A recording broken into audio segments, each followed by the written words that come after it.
Welcome everyone, today's Mass Effect on the table. So, BioWare created a pre-alpha video of Andromeda, played on PS4 Neo, and it is the first video from the next Mass Effect game in development that we can see. I recommend watching the original footage, link is in the description, as well as that, we've gotten interesting information out of BioWare. It's confirmed that the male and the female protagonist of this game are actually siblings. Ryder, that's the name, hooray! That is something new. Mass Effect Andromeda is using Frostbite as the game's engine from DICE. BioWare switched to DICE's Frostbite when they changed from the previous engines that they were using.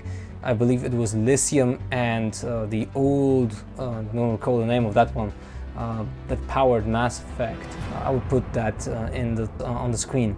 Now, this video, my personal video, is actually a critical eye on these 3 minutes that BioWare is giving us. This is not a reaction, I saw this before. You will actually see here screens and moments that I want to highlight. And, well, I will try to speculate a little bit. I wonder how my speculation will actually work with the actual game. Keep in mind that what I do here is basically guesswork. It's not really something you could take very seriously, but at the same time I am an analytical person and I try to use my mind in a certain extent rationally, so I don't go wild with my fantasies here. First of all, don't mind Aaron Flynn. He uses typical PR talk here. If you experience any kind of footage that was shot in 4K and 4K resolution and then downscaled to full HD, and you will see them side by side, there is always a visible improvement.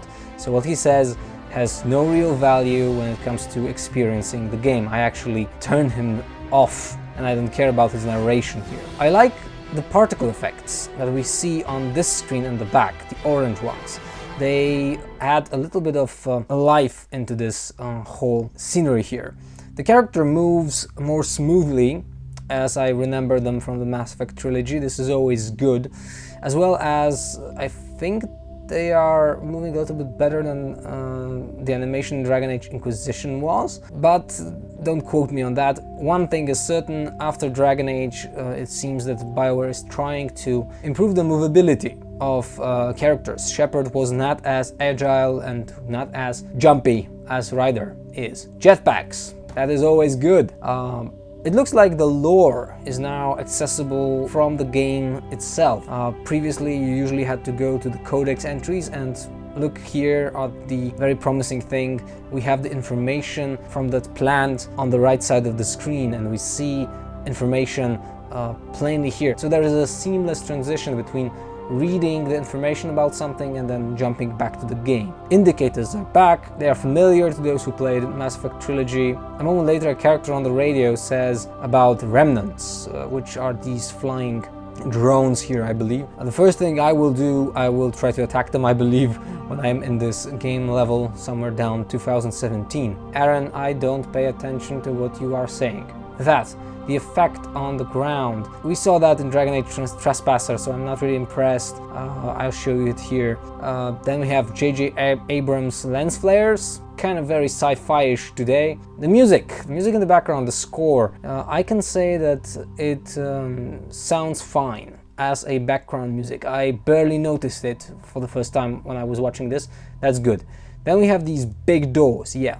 It is obvious that there is something behind it. I love how the characters can walk, run and sprint, or basically how Ryder can walk, run and sprint.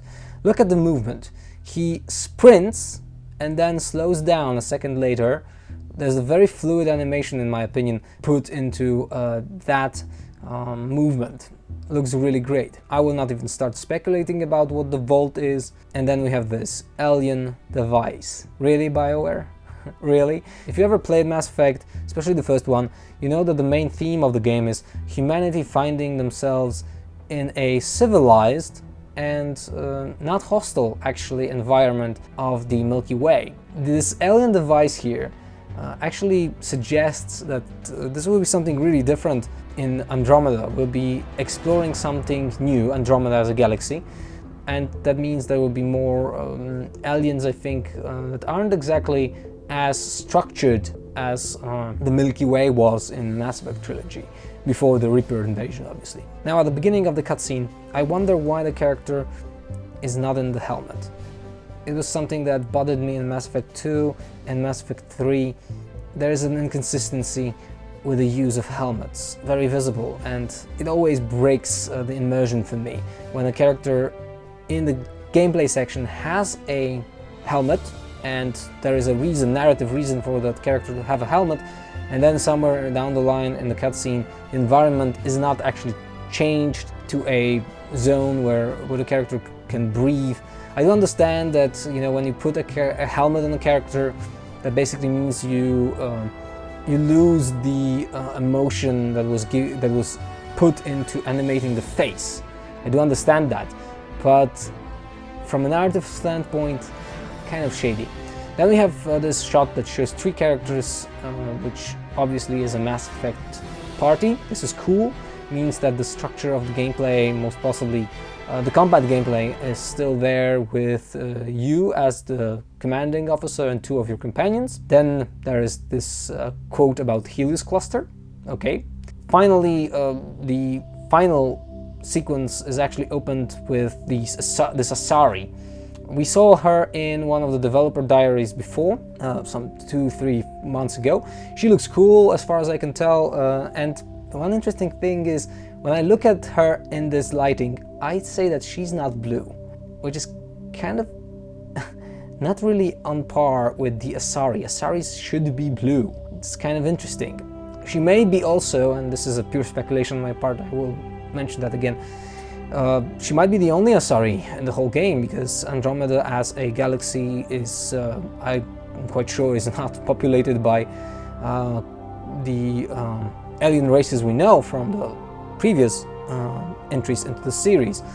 She moves a little strange, if you ask me, in these final moments. I don't know whether we can blame that on the pre-alpha footage. Maybe they want to polish that animation. Then the whole video ends with what I would call a crisis. We have this big red lighting, and then this mass of dust coming after the characters, and the video obviously cuts off into the logo. My sum up line after watching this sequence is not really revolutionary in any way. This gameplay is, but that's, on one hand, that is good, because if it is not revolutionary, means that BioWare learned their lesson after especially Dragon Age 2, and they know that they can't bend the formula of the game too much, because that happened between Dragon Age Origins and Dragon Age 2. And at the same time, evolution is a good thing. We haven't seen in any of this basically any kind of UI. I'm quite sure that it is too early to say that the UI is done on any level that they want to show, which is fine. I would say that the 60% of what we saw here is fine and will make it to the final game. That will be great. The other information that we actually need as fans, as people who want to play these games, is the combat scenarios. These are extremely important in Mass Effect games. These games are action RPGs, and a tremendous amount of info is in them, in the combat sequences. If they nail the combat sequences right, then they will be really, really good. Okay, my name is Gabriel, thank you for watching, and I hope to see you next time. Feel free to also browse my channel and other of my materials. I did hope to see you soon with a little bit more info, and if time allows, I will most possibly do my reaction for the Mass Effect Andromeda trailer in the future. See ya!